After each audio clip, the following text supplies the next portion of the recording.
Waouh, qu'est-ce que c'est inquiétant. Salut à tous, on se retrouve pour le débrief de ce match entre Benfica et Marseille. Avant qu'on commence, n'oubliez pas le petit pouce bleu, le petit abonnement si ce n'est pas déjà fait et le petit commentaire de me dire ce que vous avez pensé de cette rencontre. L'Olympique de Marseille qui s'incline 2-1 face à Benfica. Et on a des choses à dire. Il y en a des choses à dire. C'est pas parce qu'on a clairement réduit le score qu'il ne faut pas dire les choses. Et là, je vais parler. Et là, je vais parler, et là, je vais dire les choses. Alors certes, il y a un match retour. Certes, le match retour, on le joue au Vélodrome. On n'est pas dans une situation non plus catastrophique. Mais c'est pas parce que Aubameyang a réduit le score à la 67e minute, avec en plus de ça, sur une erreur défensive. Et on a eu beaucoup de réussite sur ce but, pour une fois quand même, qu'on avait de la réussite dans ce match. C'est pas parce qu'Aubameyang il a marqué qu'il faut pas en parler. Il y a des joueurs qui ne méritent pas de porter ce maillot. Enrique. Commençons par Enrique. Qui est cette pipe? Qui est ce joueur? Qui est ce mec? C'est qui est ce mec? Qui vient d'où? Il sort d'où ce mec? C'est qui Luis Enrique? Quelle pipe? Quelle pipe ce joueur? Je comprends pas. Une autruche sur le terrain. Il prend les ballons des pieds d'autruche. Des pieds d'autruche le mec. Les contrôles ils partent à Tatawin. Je comprends pas d'où il sort. Mombania pareil il a été invisible. On va parler joueur par joueur. On va vraiment parler joueur par joueur. Aminarit. Aminarit.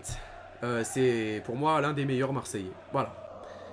C'est pas le pire. On va dire que c'est pas le pire. Il y a eu beaucoup plus pire et on va en parler dans cette vidéo. Restez bien jusqu'à la fin.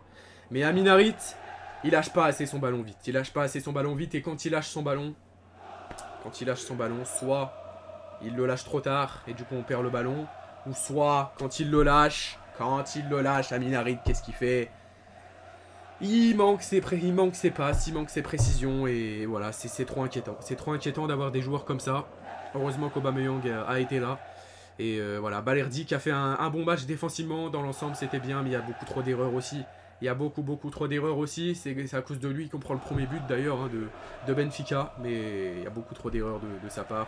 C'est pas le joueur d'expérience, je pense, que j'attends pour aller chercher un trophée de ce type. Voilà, je suis désolé de vous le dire, mais sur la durée, Balerdi, ça peut être fort aujourd'hui. Il a été très bon ce soir, en début de match, début de première mi-temps, il était très bon. Mais par la suite, ça a été très faible. Il a fait beaucoup d'erreurs dans ce match. Voilà, et 3-0 pour l'Atalanta face à Liverpool, les amis. Sachez que si on passe, on jouera contre l'Atalanta, du coup, si l'Atalanta passe contre Liverpool. Donc il faut en profiter de déjà se concentrer sur le match retour qui sera au Vélodrome. Si on passe, on joue en demi-finale contre les Italiens de l'Atalanta. Voilà. En tout cas, ils sont bien partis pour passer l'Atalanta. Parce que 3-0 à l'extérieur à Anfield. Voilà, pour parler un petit peu de l'autre match d'Europa League. Enfin bref, le plus important, ça reste l'Olympique de Marseille. On va parler des tops et des flops. Et on va commencer par les tops du côté de Benfica. Rafa. Rafa, il était de partout. Mais qui est ce joueur? Qui est cet alien? Là, pour le coup, c'est tout le contraire des Marseillais que j'ai exprimé ce soir. Rafa est un joueur incroyable. Il l'a encore montré ce soir. Quel joueur, quelle efficacité. Il était là défensivement, il était là offensivement. C'est ça un joueur. C'est ça un vrai joueur qui mouille le maillot. Et ça devrait montrer l'exemple à tous ces Marseillais là qui ont fait un match pourri et qui n'ont pas mouillé le maillot pour le club. Parce que c'est honteux comment ils ont joué les Marseillais. Honteux comment nos joueurs ont joué. Ils nous ont fait honte. Dans 75% du match, ils nous ont fait honte. C'est clairement honteux. Il n'y avait pas d'envie pendant 75% du match. 75% du match, il n'y avait pas d'envie. 75. Merlin, c'est qui ce joueur? Physiquement, il est mou, on dirait une sardine ce mec. C'est qui ce joueur, Merlin? Ça y est. Ça y est, Balerdi, il est responsable de 2 erreurs défensives. Il faisait un bon match, des bonnes interventions. Le seul joueur sur qui on pouvait compter aujourd'hui, il a fait 2 erreurs défensives qui nous ont compté des buts. 2. C'est pas croyable. C'est pas croyable, voilà. Je comprends pas cette équipe. Je comprends pas où est-ce qu'on va aller. Hein. D'ailleurs, Jean-Louis Gasset, le bon vieux Jean-Louis Gasset, qui nous met un 4-3-3 qui ne marche pas qui ne marque. Je me mélange les mots. Qui ne marche pas du tout, voilà. Il ne comprend pas que ce 4-3-3 ne marche pas du tout. Et heureusement qu'il y a eu les changements qui ont été décisifs quand même. Il a fait un dispositif bizarre, mais il a su se rattraper en faisant des changements qui ont été décisifs, notamment les amis, avec la sortie de qui ça, la sortie de Mombania, l'entrée d'Unai, et Unai qui a été passeur décisif pour Aubameyang. Donc voilà, ça a été un Unai qui a été décisif sur cette passe décisive, mais on verra si ça continuera sur cette durée-là. Mais c'est pas des joueurs qui pour moi méritent de jouer à l'OM. Pas Unai, je parle pas d'Unai, mais les joueurs comme Merlin, les joueurs comme Mombania, on en a marre quoi. Chaque année on nous dit que le club va être vendu, chaque année on nous dit que le club va être, voilà, le club va être au sommet. Et chaque année, c'est du blabla, chaque année, c'est du pipeau, c'est tout le temps pareil. On se retrouve avec des joueurs, un effectif qui change toutes les années, quoi. Toutes les années, l'effectif, il change. Et voilà. Heureusement, je dis bien, heureusement que le match retour, on le joue au Vélodrome. On voit l'importance quand même. On voit l'importance, les 2000 supporters marseillais qui se sont déplacés à Benfica, qui ont été autorisés de se déplacer. Ah, les 2000 supporters marseillais, crois-moi qu'on les entendait plus que les 48 000 supporters de Benfica. Hein. Crois-moi, hein. Crois-moi très clairement que les 2000 supporters marseillais, ils n'étaient pas venus pour voir des sardines comme ça. Hein. Crois-moi. Hein. Parce que là, je me calme, mais dans ce débrief, si je continue à parler, si je continue à m'exprimer tout ce que j'ai sur moi, là, vraiment, je vais tous les finir, ces joueurs. Je vais tous les finir, tous. Du coach au gardien, tous. Tous.